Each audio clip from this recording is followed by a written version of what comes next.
Imagine your hands gripping a cold steel bar, your palms ripped completely open.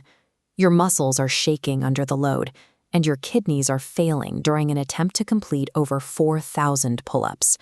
This is David Goggins. In his book, Can't Hurt Me, he documents the exact internal processes used to strip away his physical and mental limits. Before he became an endurance athlete, Goggins lived in a state of constant fear. His childhood was defined by severe poverty, physical abuse at the hands of his father, and the daily reality of toxic racism. That trauma manifested as a paralyzing fear of water. While training to become an Air Force pararescueman, he hit a wall during water confidence drills. Unable to face the psychological pressure of submersion, he quit. He spent the following years in a downward spiral. He worked as a night shift cockroach exterminator, binge eating until he weighed nearly 300 pounds and hiding his insecurities behind a fake tough guy persona. Goggins had spent a lifetime building masks to hide from his past. To move forward, he had to dismantle the lies and look at the person he actually was. The shift began in front of his bathroom mirror. He stopped making excuses for his weight and his history, admitting to his reflection that he had spent his life running from things that scared him. This led to a daily practice he calls the accountability mirror. He wrote his insecurities and his most difficult goals on sticky notes, taping them to the glass as a constant visual reminder of the work required to change. The mirror demanded an immediate, extreme transformation. To even qualify for Navy SEAL training, he had to lose 106 pounds in exactly 90 days. The accountability mirror removes the ability to lie to yourself. It forces you to stop negotiating with your own comfort and hold yourself responsible for the progress you aren't making. Goggins made the weight, but Bud's training nearly broke his body. He suffered from double pneumonia and fractured kneecaps, forcing him to endure the infamous Hell Week 3 separate times before finally graduating. To endure that level of repetitive physical trauma, he developed a mental tactic for competitive situations known as taking souls. Taking souls involves using your opponent's expectations against them. When instructors expect you to quit while lifting a heavy rubber boat in the freezing rain, you start smiling and working harder. You take their power by showing them that their best efforts to break you are only making you stronger.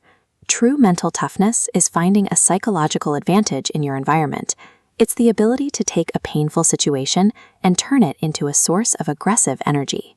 Goggins eventually entered the world of ultramarathons with almost zero preparation.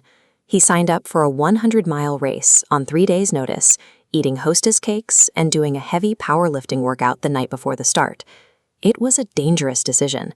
By mile 70, he had developed stress fractures in his legs and was sliding into kidney failure. To keep his legs moving, he relied on the 40% rule. As this gauge shows, when your mind says your body is spent, you've used only a fraction of your capacity. Your brain acts as a governor, generating pain signals early, despite massive reserves left.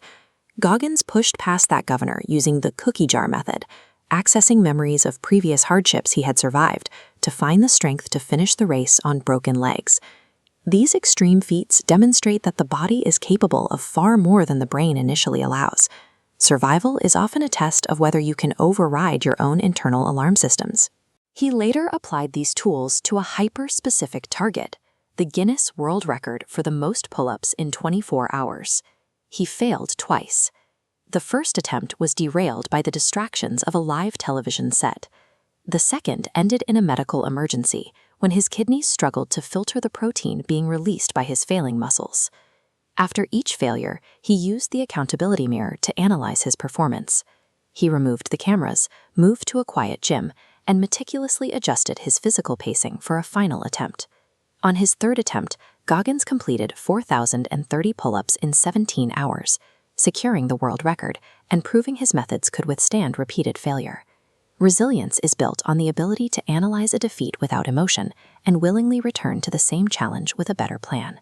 Goggins' work has influenced millions of people to adopt a concept he calls callousing the mind. His athletic achievements serve as proof that the mental tools he developed, the mirror, the 40% rule, and the cookie jar, work under the most extreme conditions imaginable. You apply these tools by seeking out small, daily challenges. By consistently choosing the difficult path, you train your brain to tolerate discomfort and ignore the signals telling you to quit. If you're ready to start callousing your mind, hit the like button and subscribe for more in-depth documentaries. The governor in your head determines where you stop. Learning how to ignore that voice determines how far you actually go.